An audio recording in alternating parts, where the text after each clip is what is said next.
Assalamualaikum warahmatullahi wabarakatuh. Alhamdulillahirabbil alamin wa bihi nasta'in ala umuri dunya waddin. Wassalatu wassalamu ala asyrafil anbiya'i wal mursalin wa ala alihi wa sahbihi ajma'in, amma ba'd. Rabbi shrah li sadri wa yassir li amri wahlul 'uqdatam min lisani yafqahu qawli. Yang saya hormati Bapak Camat Palu Utara, Assalamualaikum Bapak. Yang saya hormati Bapak Lurah Mamboro dan Mamboro Barat beserta jajarannya, Assalamualaikum. Yang saya hormati Ketua Badan Takmir Masjid Jami' Nurul Huda Mamboro, Bapak Dr. Andes Haji Suhyar Mahmud, Assalamualaikum Bapak. Dan seluruh Ibu Ketua Wanita Islam Al Khairat dan juga selaku Ketua Majelis Ta'lim Palu Utara, Ibu Dr. Hajah Fadlun Hamid, Assalamualaikum Ibu, Assalamualaikum. Dan juga seluruh tokoh adat, tokoh masyarakat, tokoh perempuan, alim ulama, teman-teman semua yang tidak bisa saya sebutkan satu persatu. Bapak dan Ibu sehat semuanya? Masya Allah, Alhamdulillah, senang sekali saya bisa datang kemari. Saya dari Jakarta tadi pagi, dari rumah jam 1 pagi Ibu-ibu sekalian. Pesawat jam setengah 3 pagi, sampai di sini setengah 6 pagi. Dan alhamdulillah tadi pagi sudah mengisi di satu masjid dan sekarang berjumpa dengan ibu-ibu semua. Tadinya saya bersama dengan anak saya Maryam, tapi karena dia lagi puasa jadi dia katakan capek, ngantuk, katanya begitu ya. Tadi pagi dia bersama-sama dengan saya berceramah. Namun tadi dia kesini cuma dia kata kayaknya ngantuk deh Uma, ya udah nggak apa-apa. Jadi belum bisa membersamai. Tapi alhamdulillah senang sekali saya berada di sini. Bapak dan Ibu sehat semuanya ya. Saya beberapa tahun yang lalu kesini sebulan sebelum tsunami dan sebulan sesudah tsunami saya kesini Ibu sekalian. Dan alhamdulillah melihat Palu sekarang, masya Allah sudah banyak orang-orang yang soleh, orang-orang yang berhijrah di jalan Allah semenjak kejadian itu. Sudah banyak komunitas-komunitas baik semenjak kejadian itu. Pantai-pantai yang tadinya tempat sesuatu yang melakukan mungkin hal-hal yang tidak baik, sekarang banyak pengajian di pantai-pantai itu, alhamdulillah. Baik, terasa sudah masuk ke 10 hari terakhir Bapak dan Ibu sekalian. Sebentar lagi Ramadan akan pergi meninggalkan diri kita. Bagaimana Bapak dan Ibu rasanya? Berakhirnya Ramadan, kalau kita katakan sedih, artinya kita bertekad akan memaksimalkan Ramadan di sisa-sisa akhir Ramadan ini. Karena mungkin saja kita tak bertemu lagi dengan Ramadan berikutnya, betul? Orang yang kembali kepada Allah gak harus sakit dulu, gak harus keluar kota dulu, bisa tiba-tiba kembali kepada Allah. Sebagaimana tsunami tiba-tiba terjadi di Palu ketika itu. Siapa yang sangka di waktu maghrib, ya mungkin sore hari masih bermain-main anak-anak, kita masih bekerja, masih bercengkrama, tiba-tiba di waktu maghrib semua terasa begitu tiba-tiba, seolah-olah seperti kiamat rasanya. Betul Ibu sekalian? Bagaimana tanah pada saat itu bergerak naik tinggi sampai tiang listriknya, dan kemudian tanah-tanah itu masuk ke dalam memasukkan rumah dan orang-orang ke dalamnya, tak bersisa, masya Allah, subhanallah. Jadi menyambut Ramadan yang melaksanakan Ramadan yang sebentar lagi akan berakhir, kita mau di sisa-sisa Ramadan ini kita berlomba untuk meraih berbagai macam pahala. Saya terus mengulangi bahwa syahrul Ramadan memiliki dijuluki sebagai syahrullah, bulannya Allah, syahrul maghfirah, bulan yang penuh dengan ampunan, syahrul rahmah, Allah melipatkan rahmat, melipat gandakan berbagai macam pahala. Allah mudahkan kita berbuat baik. Kemudian disebut syahrul sabar, bulannya sabar, syahrul tarbiyah, bulannya pendidikan, apalagi Bu? Syahrul Quran, syahrul tilawah, yang kita diminta untuk banyak baca Quran. Maka kata Rasul, celakalah bagi orang-orang yang ketika berlalu Ramadan namun tidak mendapatkan ampunan dari Allah Subhanahu wa taala, disebabkan terlalu banyak Allah berikan semua pahala dan pengampunan di bulan ini, namun dia juga masih lalai. Kalau bulan yang sudah Allah janjikan banyak pahala ini dia lalai, apalagi di bulan-bulan yang lainnya, pasti dia lebih lalai lagi. Maka Rasul katakan, celakalah betul orang-orang yang ketika berlalu Ramadan tak mendapatkan ampunan dari Allah. Bapak dan Ibu yang dirahmati oleh Allah Subhanahu wa taala, ciri atau tanda diterimanya ibadah kita di bulan suci Ramadan adalah pasca Ramadan, ba'da Ramadan, setelah Ramadan, kita masih istiqamah dengan ibadah-ibadah kita. Itu tanda bahwa amal ibadah kita diterima oleh Allah Subhanahu wa taala. Ada orang yang salat puluhan tahun ternyata salatnya itu tidak diterima oleh Allah Subhanahu wa taala. Makanya sejujurnya saya takut betul ketika saya berdakwah dan dakwah ini tidak dinilai sebagai sebuah amal saleh oleh Allah.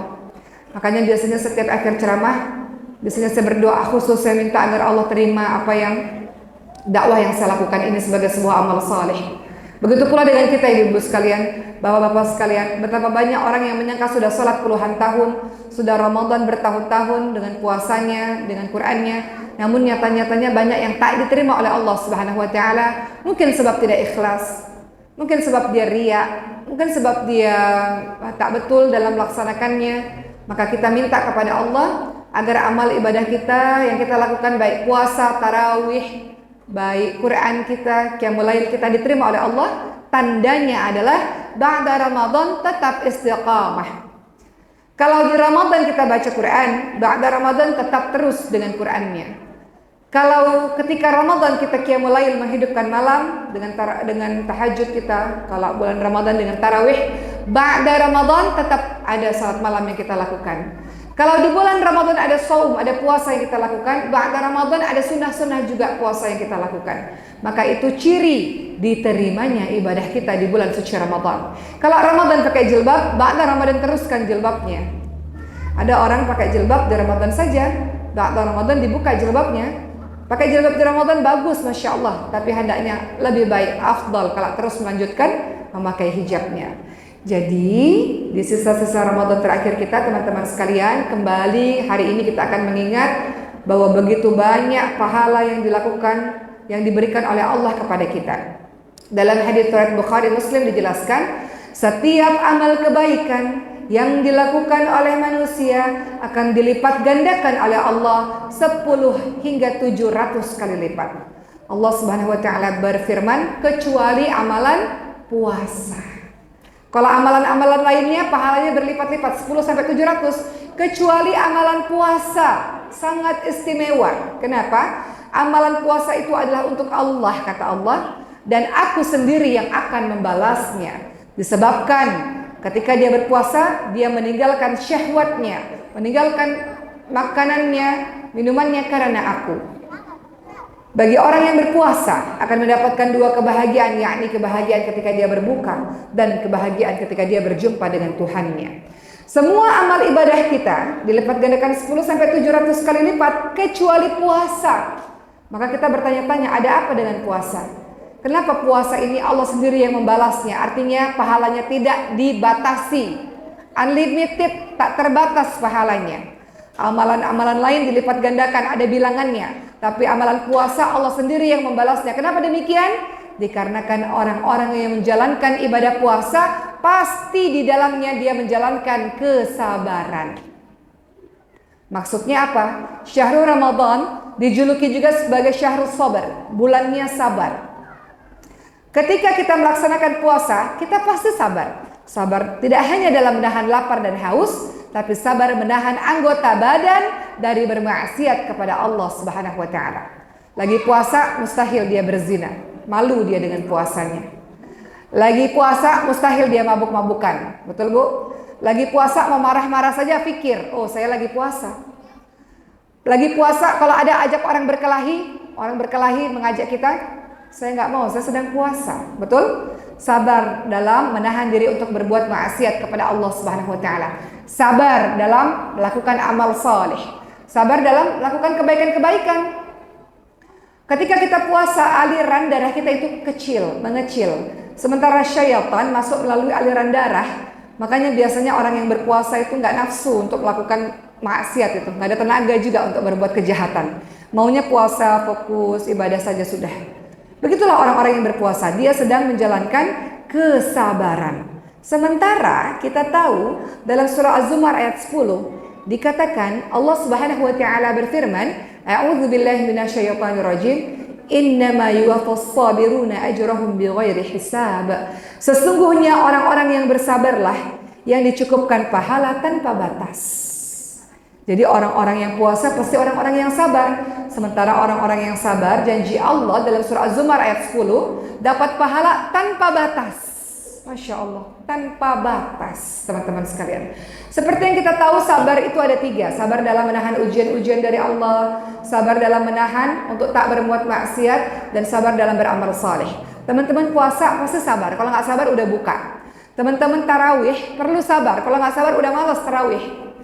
Di beberapa masjid di 10 hari terakhir udah makin sepi, softnya sudah makin maju, ya. Nggak sabar dalam melaksanakan ibadah tarawih yang sebetulnya hanya 1 tahun 1 kali. Kenapa masih malas-malasan dengan tarawih kita? Nasihat untuk diri saya sendiri. Sabar dalam beramal soleh. Kita baca Quran, menghatamkan Quran perlu kesabaran. Kalau enggak, aduh capek, malas, sibuk, nggak sabar kita. Tapi kalau sabar, selesai juga Quran itu, khatam juga Quran itu. Begitulah teman-teman sekalian. Sehingga kita sama-sama tahu pahala puasa Ramadan dan puasa secara umum adalah tak terhingga pahalanya, karena di dalamnya ada bentuk sabar yang kita jalankan, ya, sabar dalam ketaatan, sabar dalam menjauhi kemaksiatan, dan sabar dalam menghadapi ujian-ujian dari Allah Subhanahu wa taala. Baik teman-teman sekalian, kembali mengingatkan bahwa di sisa-sisa Ramadan ini masih banyak yang dilipat gandakan oleh Allah Subhanahu wa taala. Dalam surah Al-Baqarah 185, bagi teman-teman yang masih lalai dengan Qur'annya, yang masih belum khatam Qur'annya, mudah-mudahan kembali bersemangat. Ada sisa waktu sekian hari untuk kita menghatamkan Qur'an kita, insyaallah.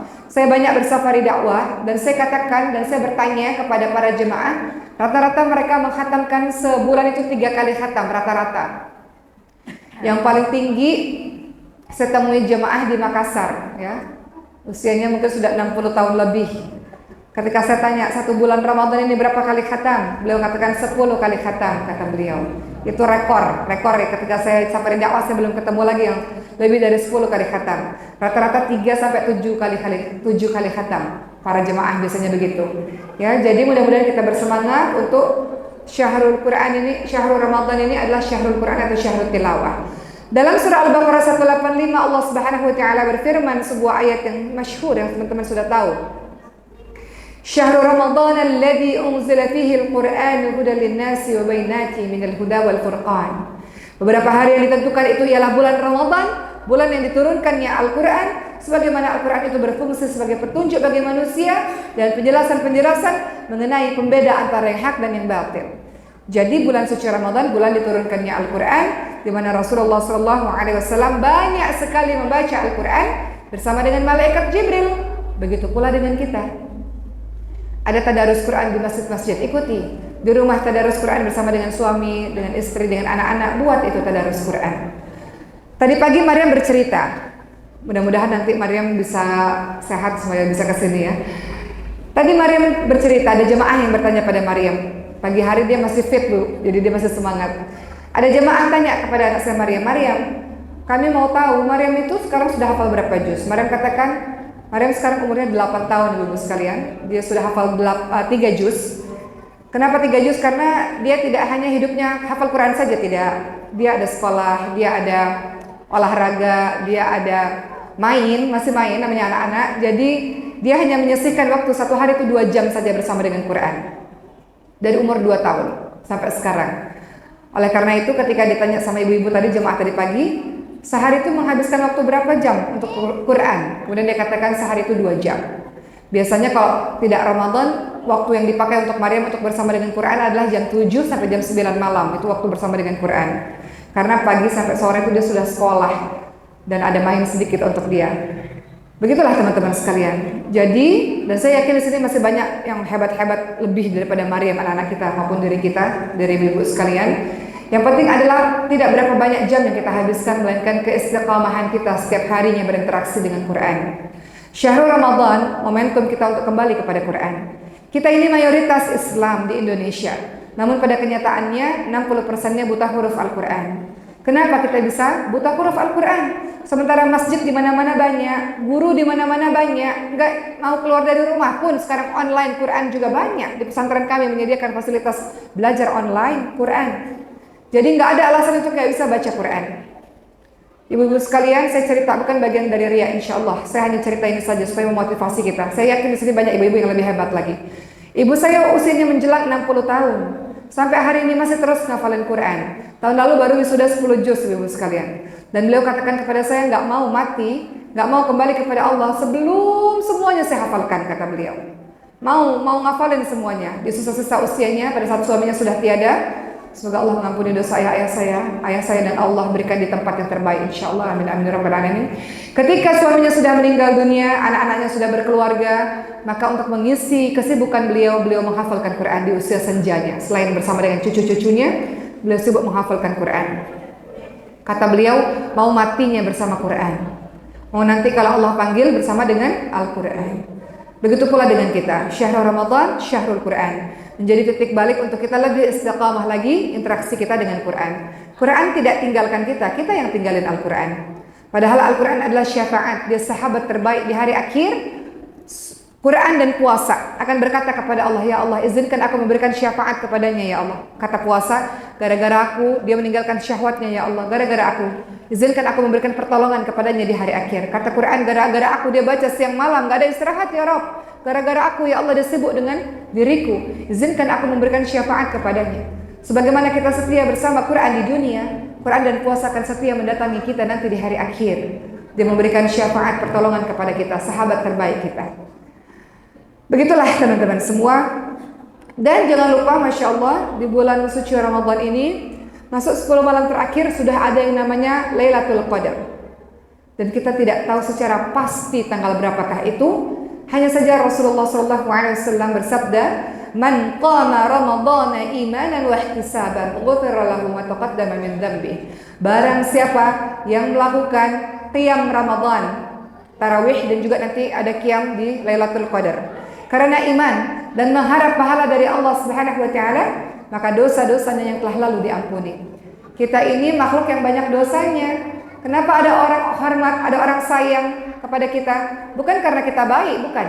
Karena Allah menutupi aib-aib kita di depan mata manusia. Karena Allah menutupi kekurangan kita.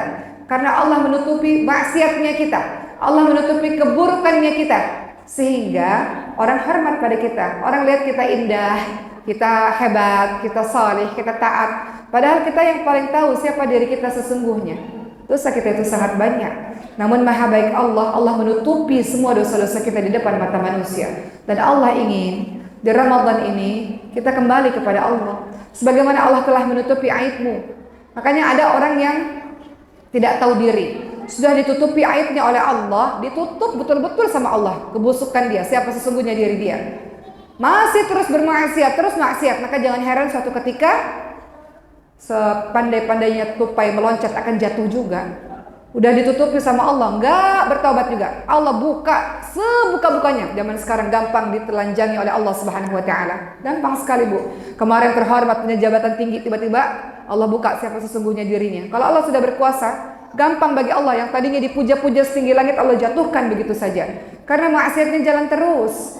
Allah sudah memberikan peringatan kepada kita, nasihat kepada kita dalam surah Az-Zumar ayat 53. Semua yang saya katakan nasihat buat diri saya yang pendosa yang ibu sekalian. Apa kata Allah? Qul ya ibadiyalladzina asrafu ala anfusihim la taqnatu min rahmatillah innallaha yaghfiru dzunuba jami'an innahu huwal ghafurur rahim. Wahai hamba-hambaku yang telah melampaui batas, jangan pernah berputus asa dari kasih sayang Allah. Allah mengampuni semua dosa-dosa. Allah Maha Pengampun, Allah Maha Penyayang. Allah mengatakan bukan wahai penzina, wahai pemabuk, wahai pencuri, wahai orang yang korupsi, wahai orang yang durhaka, wahai orang yang kasar pada istrinya, wahai istri yang durhaka. Tidak. Allah tidak panggil begitu. Allah panggil wahai orang-orang yang melampaui batas. Jangan pernah berputus asa dari kasih sayang Allah. Allah mengampuni semua dosa-dosamu. Allah Maha Pengampun lagi Maha Penyayang. Dan sudah ditawarkan oleh Rasulullah, barang siapa yang puasa, barang siapa yang sholat malam, barang siapa yang sholat di Lailatul Qadar, di malam Qadar, malam kemuliaan, dengan iman dan mengharapkan pahala hanya dari Allah semata, maka dosa-dosanya yang telah lalu diampuni oleh Allah Subhanahu wa taala. Kita sering dengar nanti menjelang Idul Fitri ada kalimat meraih hari kemenangan. Tidak semua orang sejatinya meraih hari kemenangan, Bapak dan Ibu sekalian. Hari kemenangan itu hanya diraih oleh orang-orang yang bersungguh-sungguh dengan ibadahnya di bulan suci Ramadan.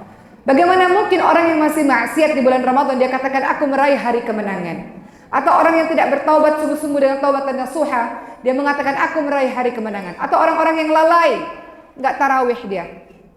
Walaupun itu sunnah, tapi itu keutamaan. Kemudian dia apalagi nggak bersama dengan Quran di bulan suci Ramadan. Dia mengatakan meraih hari kemenangan. Bagaimana mungkin? Orang-orang yang meraih hari kemenangan adalah orang-orang yang totalitas berikhtiar semaksimal mungkin beribadah di bulan suci Ramadan. Jadi teman-teman sekalian, di 10 hari terakhir ini ada yang dinamakan untuk kita mengejar Lailatul Qadar, mengejar malam kemuliaan. Ada sebuah hadis yang ingin saya bacakan. Pada malam pertama bulan Ramadan, syaitan dan jin jahat dibelenggu, pintu neraka ditutup, tidak ada satupun pintu yang terbuka dan pintu-pintu surga lah yang terbuka. Kemudian ada penyeru yang menyeru, wahai orang yang mengharapkan kebaikan. Di bulan suci Ramadan ini bersegeralah kepada ketaatan. Wahai yang mengharapkan keburukan atau mengharapkan maksiat, berhentilah dari maksiat yang engkau lakukan itu. Ya, jadi kita diminta berhenti untuk maksiat yang kita lakukan. Amalan-amalan yang berlipat ganda pahalanya adalah amalan puasa. Khusus amalan puasa tadi unlimited pahalanya. Kemudian kalau kita punya harta Bapak dan Ibu sekalian satu hari nanti, cobalah sekali-kali untuk berangkat ke umrah di bulan suci Ramadan. Kalau kita punya harta itu, kata Rasulullah, apabila datang bulan suci Ramadan, maka laksanakanlah umrah. Sesungguhnya umrah pada bulan suci Ramadan nilainya setara dengan nilai pahala haji. Namun jangan mengatakan, oh saya sudah berangkat haji, kapan? Itu waktu bulan suci Ramadan udah umrah. Tidak menggugurkan kewajiban haji bagi orang yang mampu, hanya mendapatkan pahala haji. Qiyamul jangan lupa teman-teman sekalian, man qama ramadhana imanan wa ihtisaban ghufira lahu ma taqaddama min dzambi. Yang salat malam tarawih sama imam sampai selesai, sampai witir, supaya kita dinilai sebagai orang yang salat semalam penuh. Salah satu kesalahan orang yang salat tarawihnya nggak sampai selesai sama imam.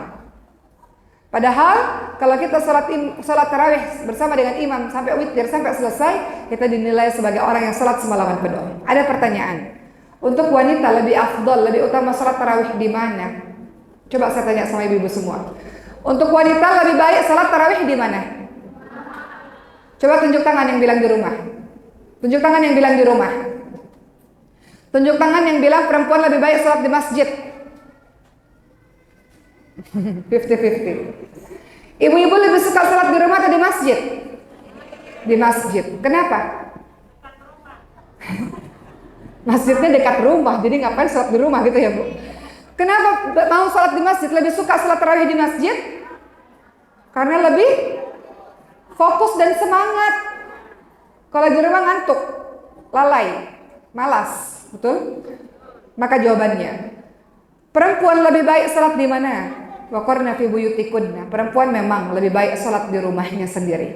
Namun tidak ada larangan perempuan untuk datang ke masjid. Kalau di rumah sudah selesai urusan rumah, anak-anak sudah beres, suami mengizinkan, ke masjid pun aman, gak ada fitnah, gak ada gangguan, salat saja di masjid. Di masjid ketika kita dengar imam membacakan ayat suci Al-Quran dengan merdu, dengan syahdu, kita pun akan menikmati bacaan Quran itu. Kalau kita sudah mulai malas, ngantuk, lalai, kita lihat kanan kiri bersemangat dengan tarawih, maka kita pun akan tersemangati juga, akan bersemangat juga, betul? Jadi kalau kira-kira di rumah udah beres urusan rumah, nggak ada gangguan, nggak ada fitnah, suami izinkan datanglah ke masjid, ibu-ibu sekalian. Ramaikan masjid, ajak anak-anak kita, agar anak-anak kita itu terbiasa dengan masjid. Ibu-ibu tahu kenapa saya ajak Maryam? Maryam sudah libur sekolah kebetulan, sehingga saya ajak Maryam. Saya tanya, Maryam mau jadi apa kalau sudah besar? Dia katakan menjadi ustadzah ummah. Ustadzah itu tidak hanya ilmu agama, Quran atau bahasa Arab, tapi juga jadi ustadzah itu punya kemampuan untuk berani bicara di depan orang banyak, nggak grogi, nggak deg-degan, nggak takut. Untuk bisa menciptakan itu, nggak simsalabim langsung sholat begitu saja, harus ada latihan. Maka saya tanya pada Maryam, kalau lagi libur sekolah mau ikut Ummah Safari dakwah? Kata Maryam, mau Ma. Akhirnya sekarang kalau Maryam bersama dengan saya, dia baca Quran. Setidaknya dia sudah berani untuk berbicara di depan orang banyak.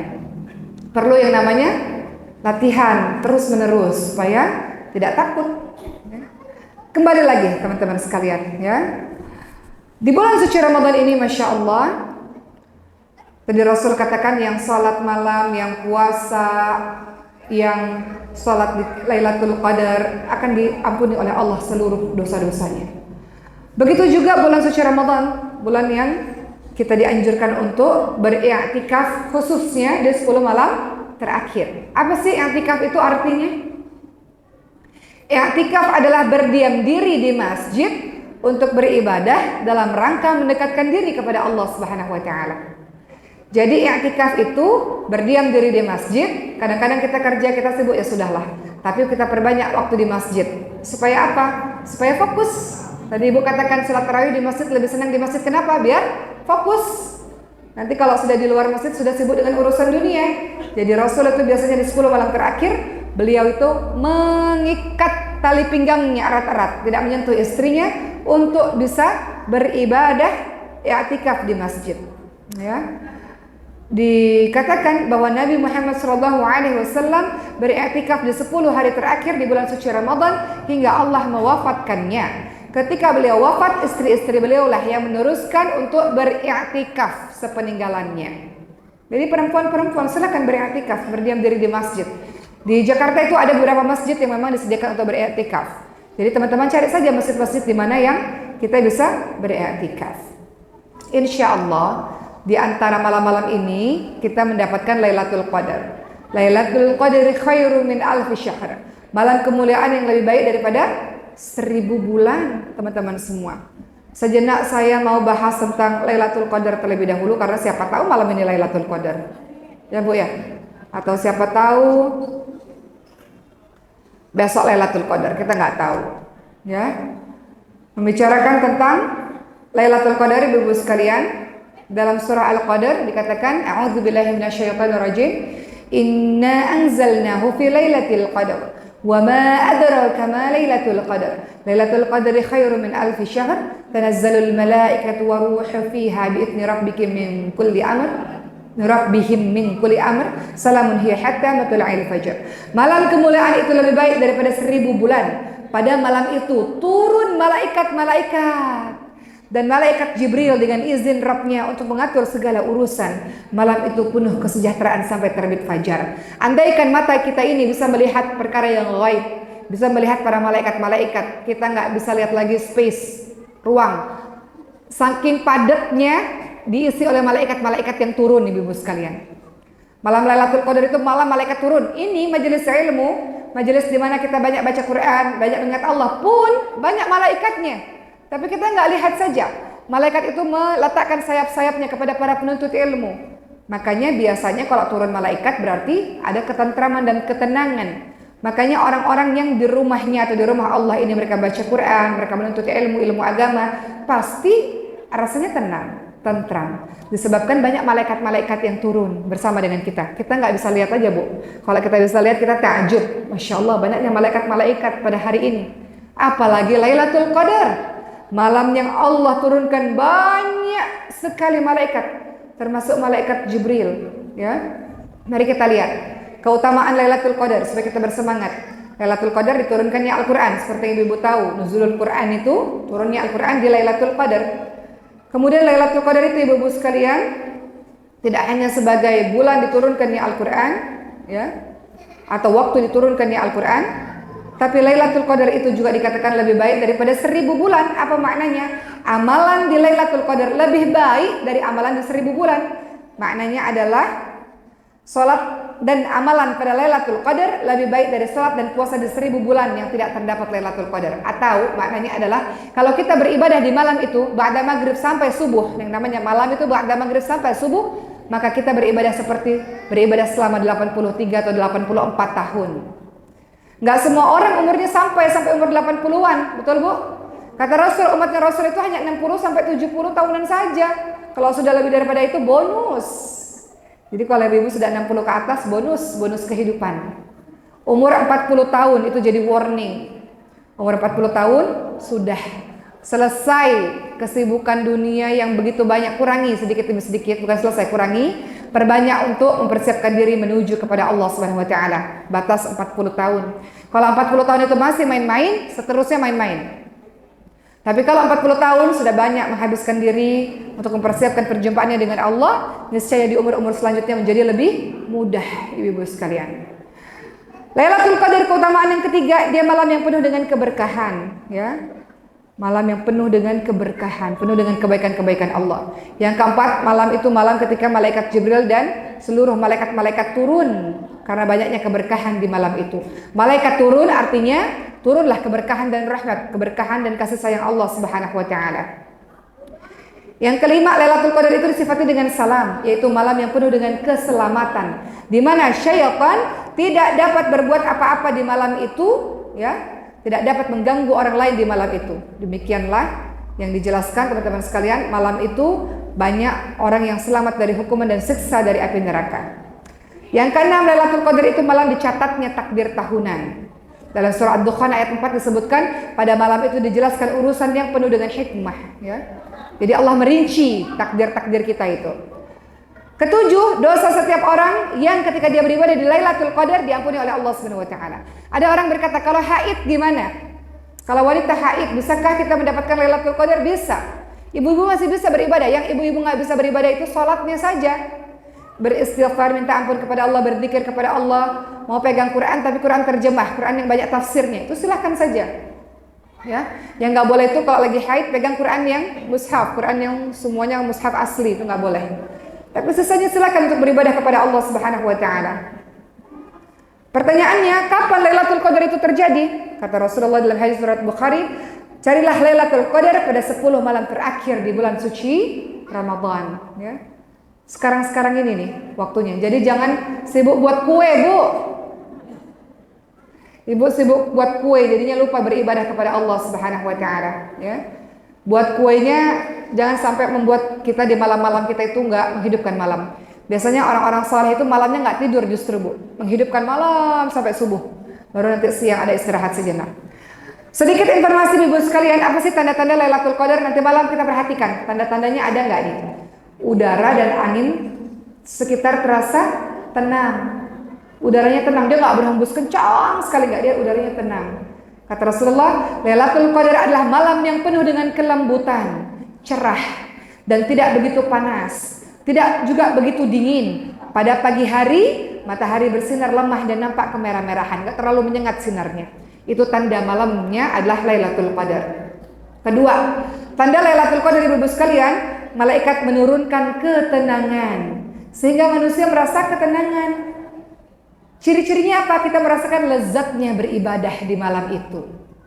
Ciri-cirinya itu tuh, yang kita nggak rasa di hari-hari lain. Kita rasa setiap salat, lezatnya salat ini, ya Allah, nikmatnya. Ketika baca Quran, lezatnya baca Quran di malam ini. Ketika berdoa, lezatnya, nikmatnya berdoa dengan Allah Subhanahu wa taala. Malaikat menurunkan ketenangan, manusia merasa tenang, sehingga kita merasakan kelezatan dalam beribadah di malam itu. Makanya rugi orang-orang yang tidur semalaman, gak dapat dia itu, ya. Ketiga, manusia dapat melihat malam ini dalam mimpinya. Bisa dilihat dalam mimpinya Lailatul Qadar itu. Keempat, ciri-cirinya matahari terbit pada pagi hari dalam keadaan jernih, tidak ada sinar yang menyengat. Nah, itu ciri-ciri. Ntar besok pagi lihat sinarnya menyengat gak ya? Kalau menyengat sekali kemungkinan bukan Lailatul Qadar. Kalau matahari dalam keadaan jernih, tidak terlalu menyengat, bahkan tidak ada sinar, nah itu Lailatul Qadar malamnya. Dikatakan dalam hadis surat Muslim, subuh hari dari malam Lailatul Qadar, matahari terbit tanpa sinar, seolah-olah mirip bejana hingga matahari itu naik, ya. Begitu teman-teman semua. Amalan apa yang bisa kita lakukan? Karena kita sudah masuk 10 hari terakhir, jadi saya banyak membahas tentang 10 hari terakhir di bulan suci Ramadan. Pertama adalah membangunkan keluargamu untuk Lailatul Qadar, memperbanyak baca Al-Quran, memperbanyak zikir. Rasulullah dalam hadis riwayat Bukhari Muslim dijelaskan, Rasul ketika masuk 10 hari terakhir di bulan suci Ramadan, beliau kencangkan sarungnya, bersungguh-sungguh ibadah dan meninggalkan istrinya, maksudnya menghidupkan malam-malam tersebut dengan ibadah dan membangunkan setiap keluarganya untuk beribadah kepada Allah Subhanahu wa taala. Jadi malam-malam Qadar, malam-malam 10 hari terakhir, setiap ibu dan ayah bangunkan keluarganya untuk kita beribadah di malam itu. Kedua, menghadiri salat subuh dan salat isya berjamaah. Kata Rasul apa? Bukan kata Rasul ya, kata seorang ulama. Siapa yang menghadiri salat berjamaah pada Lailatul Qadar, maka dia telah mengambil bagian dari menghidupkan Lailatul Qadar tersebut. Dari Sayyidina Utsman bin Affan, ya. radhiyallahu anhu, Nabi Muhammad sallallahu alaihi wasallam bersabda, siapa yang menghadiri salat Isya berjamaah, maka baginya pahala seperti salat separuh malam. Siapa yang melaksanakan salat Isya dan subuh berjamaah, maka baginya pahala salat semalaman penuh. Hadis riwayat Muslim. Jadi kalau mau mendapatkan semalaman penuh ibadah, jangan tinggalkan Isya dan subuh berjamaah. Ketiga, kita bisa lakukan apa? Salat malam di Lailatul Qadar. Man qama Lailatul Qadri imanan wa ihtisaban ghufira lahu ma taqaddama min dhanbi. Barang siapa yang melaksanakan salat di Lailatul Qadar. Salat apa? Salat tarawih, salat hajat, salat taubat, apapun, salat istikharah silakan. Salat sunah wudu misalnya silakan. Perbanyak salat dengan ikhlas karena Allah, maka dosa-dosamu yang telah lalu diampuni. Ya. Kemudian berikutnya apalagi yang bisa kita lakukan di Lailatul Qadar? Mengamalkan doa pada Lailatul Qadar. Allahumma innaka afuwun tuhibbul afwa fa'fu anni. Itu doanya. Doa Lailatul Qadar. Ya Allah, Engkaulah yang maha memberikan maaf ya Rabb. Engkaulah yang suka memberi maaf ya Allah. Hapuskan kesalahan ya Allah. Maafkanlah aku ya Allah. Allahumma innaka afuwun tuhibbul afwa fa'fu anni. Baca doa yang sudah diajarkan oleh Rasulullah kepada kita di bulan suci Ramadan, khususnya di 10 hari terakhir ini. Apalagi berikutnya, dianjurkan banyak meminta maaf atau meminta ampunan kepada Allah Subhanahu wa taala di Lailatul Qadar. Setelah sebelumnya giat beramal di malam-malam Ramadan yang sebelum-sebelumnya, karena orang yang arif, yang pandai, yang bijak, dia bersungguh-sungguh dalam beramal, namun dia masih menganggap bahwa amalan yang dia lakukan bukanlah amalan atau keadaan atau ucapan yang soleh. Dia rasa amalnya masih kurang.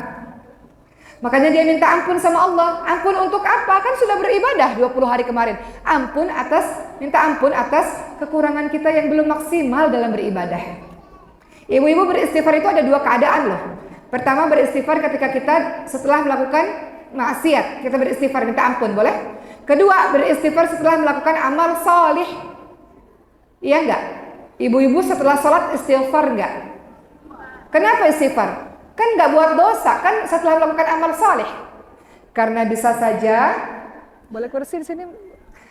Nah, nanti yang menanya sama Maryam boleh nih. Alhamdulillah Maryam sudah ada di sini. Iya.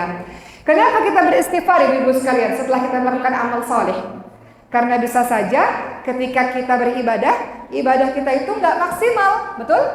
Ibadah itu bisa saja nggak khusyuk, boleh. Ibadah itu bisa saja nggak totalitas kepada Allah Subhanahu Wa Taala, sehingga kita beristighfar kepada Allah. Jadi dianjurkan di Lailatul Qadar banyak minta ampun kepada Allah Subhanahu Wa Taala. Banyak kita minta ampun kepada Allah Subhanahu wa taala. Begitulah ibu-ibu sekalian dan bapak-bapak sekalian, dikatakan ya, kita ini minta ampun bukan hanya sekedar kita banyak salahnya, tapi minta ampun atas kekurangan kita dalam sholat kita. Sholat itu kan awalnya kadang-kadang khusyuk, tengah-tengah, aduh jemuran udah diangkat belum ya? Tadi masak udah dimatiin belum ya apinya? Pikirannya kemana-mana. Itu yang membuat kita istighfar kepada Allah Subhanahu Wa Taala atas kekurangan-kekurangan dalam ibadah-ibadah kita.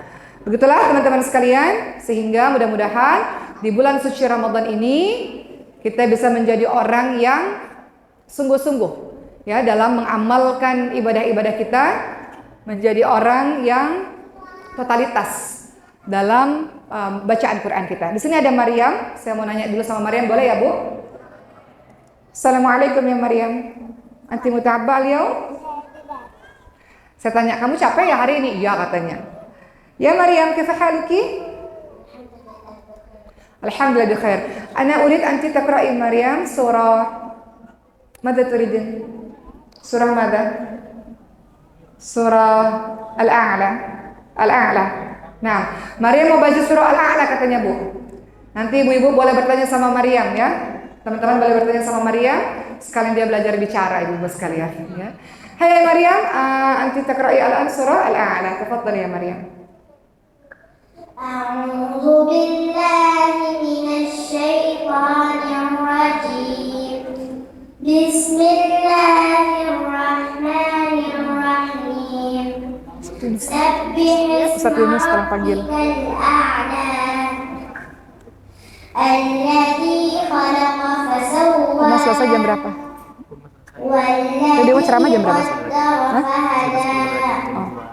والذي أخرج المرعى فجعله غثاء أحوى سنقرئك فلا تنسى إلا ما شاء الله إنه يعلم الجهر وما يخفى ونيسرك لليسرى فذكر إن نفعت الذكرى سيذكر من يخشى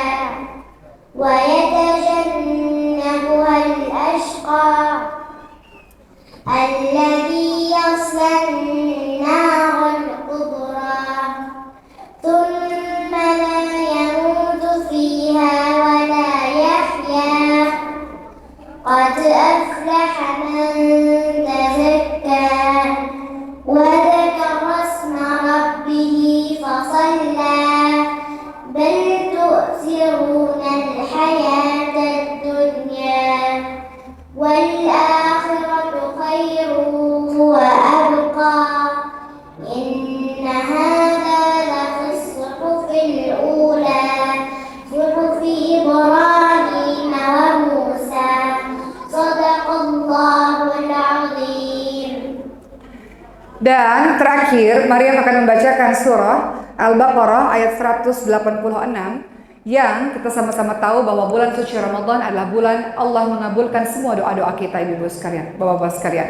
Rasul bersabda, doa-doa yang mustajab ialah doa orang tua pada anaknya, doa orang safar, doa orang yang dizalimi, doa orang pemimpin yang adil, termasuk doa orang yang tadi saya katakan dia berpuasa sampai dia berbuka.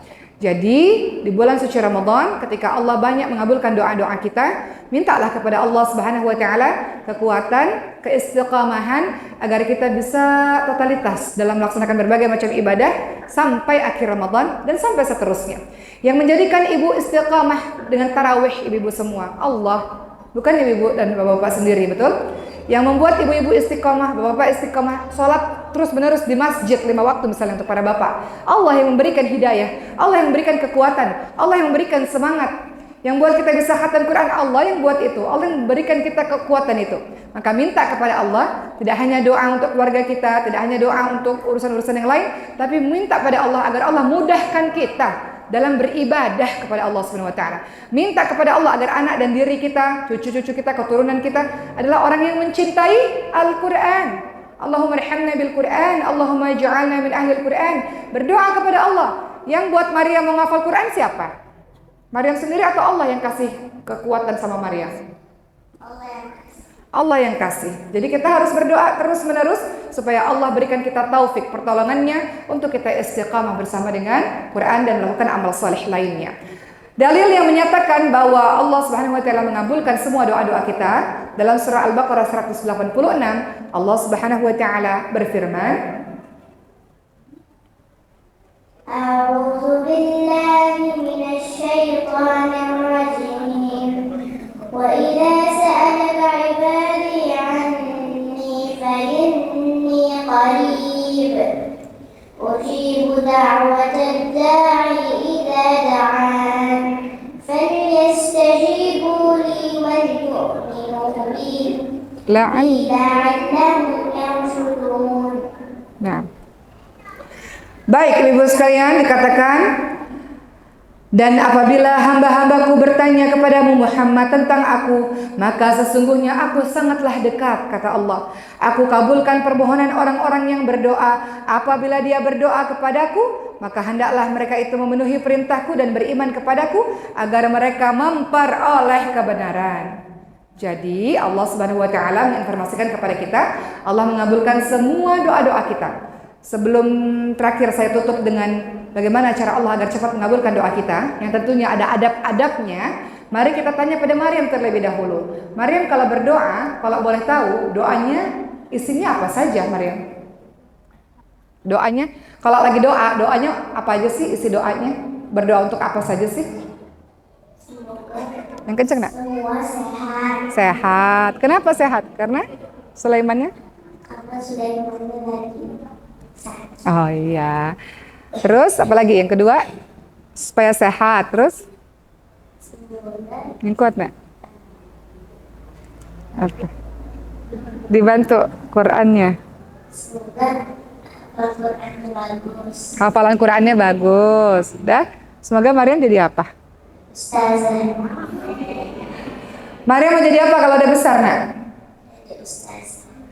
Emang ustazah itu ngapain sih kerjaannya? Menghafal Quran. Terus? Berhadis. Ceramah. Oh ceramah. Ceramahnya di mana kalau ustazah itu nak? Oh di masjid. Supaya bisa jadi ustazah harus belajar apa? Harus bisa apa? Harus bisa bahasa Indonesia. Harus bisa bahasa Indonesia katanya. Iya kalau nggak ngerti kita bu ya. Terus kalau jadi ustazah harus bisa bahasa Indonesia.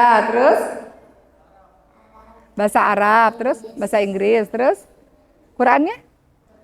Quran. Terus hadis dan sebagainya.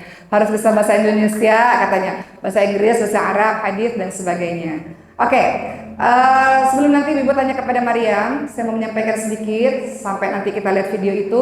Tadi kita membahas bahwa bulan suci Ramadan bulan banyak Allah kabulkan doa-doa kita. Namun sebagian dari kita mengatakan, mana nih saya doa-doa Allah nggak kabulkan. Katanya bulan Ramadan bulan dikabulkannya doa, tapi saya doa Allah nggak kabulkan. Mungkin karena masih banyak maksiat yang kita lakukan. Maksiat yang kita lakukan membuat doa itu terhalang, tertembus kepada Allah Subhanahu wa taala. Doa naik, banyak maksiat terhalang dia. Sehingga dahului juga dengan istighfar kepada Allah Subhanahu wa taala. Minta ampun kepada Allah sehingga Allah mudahkan doa-doa kita dikabulkan oleh Allah Subhanahu wa taala. Tentunya sedikit dari saya ada adab-adab dalam berdoa di bulan suci Ramadan ini. Karena qiyamul lail, karena Lailatul Qadar dan malam-malam lainnya kita mau banyak doa. Ada adab-adab dalam berdoa supaya doa kita dikabulkan oleh Allah. Pertama, adab dalam berdoa, tidak boleh kita berkata, aku sudah berdoa tapi tak dikabulkan juga oleh Allah. Nggak boleh ibu sekalian. Kata Rasulullah, doa seorang hamba akan senantiasa dikabulkan selama dia bukan berdoa untuk keburukan atau memutus tali silaturahim, dan selama dia tidak tergesa-gesa dalam berdoa. Para sahabat bertanya, apa yang dimaksud tergesa-gesa dalam berdoa? Ketika dia berkata, kata Rasulullah, aku sudah berdoa tapi Allah tidak kabulkan. Padahal sebentar lagi Allah kabulin, tapi dia menyerah dengan doanya.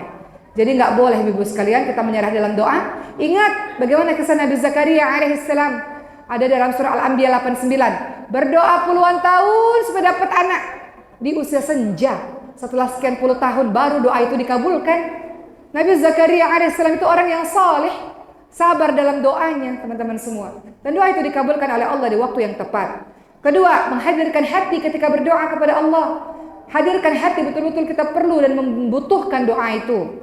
Ketiga, menyanjung Allah terlebih dahulu. Allah Ar-Rahman Ar-Rahim, la ilaha illallah wahdahu la syarika lah, Allahu akbar kabira, walhamdulillahi katsira, wa subhanallahi rabbil alamin, wala haula wala quwwata illa billah, dan seterusnya. Baca puji-puji Allah, sanjung-sanjung Allah dengan nama baiknya Allah. Kemudian kalau mau doa kita dikabulkan oleh Allah, berselawat kepada Nabi. Jangan langsung minta selawat dulu kepada Nabi. Apa kata Rasulullah SAW? Jika salah seorang di antara kalian berdoa, maka mulailah dengan memuji-muji Allah dan menyanjung Allah dan bersalawat kepada Nabi. Hamdan syakirin, hamdan naim, hamdan yuafi ni'amahu kafi'u mazidah. Ya Rabbana lakal hamdu kama yanbaghi li jalali wajhil karimi wa 'azimi sultanik. Allahumma shalli ala sayyidina Muhammad, dan seterusnya. Jadi kalau mau berdoa, pastikan menyanjung-nyanjung Nabi dulu teman-teman sekalian. Dan terakhir, kalau mau berdoa, silahkan dengan perantara amal saleh. Ibu-ibu kalau melakukan amal saleh, jangan dikira nggak berdampak pada apapun. Setiap kali ibu melakukan amal saleh, itu menjadi perantara doa ibu cepat dikabulkan oleh Allah. Misalnya ibu bantu orang, ibu lagi berdoa kepada Allah, dengan perantara amal saleh itu doa ibu jadi cepat dikabulkan oleh Allah. Kata Allah apa? In ahsantum li anfusikum. Kebaikan yang kau lakukan akan kembali untuk dirimu sendiri. Jadi jangan pernah lelah dalam berbuat baik, karena ketika kau berbuat baik kepada orang lain, Allah pasti berbuat baik untuk dirimu dan keluargamu. Dan ketika kau berbuat baik, itu menjadi wasilah, jalan, perantara bagi doa-doamu dikabulkan oleh Allah Subhanahu wa taala. Baik, alhamdulillah teman-teman sekalian, usai sudah ceramah saya pada hari ini, izinkan saya memperlihatkan satu buah video Yang mudah-mudahan dengan video ini kita terinspirasi untuk anak-anak kita menjadi ahlul Quran insyaallah. Dan nanti di akhir sekali kalau ada yang ingin bertanya kepada Maryam silahkan, Maryam akan menjawab semampu Maryam. Terima kasih, kita lihat video ini bersama-sama. Silahkan.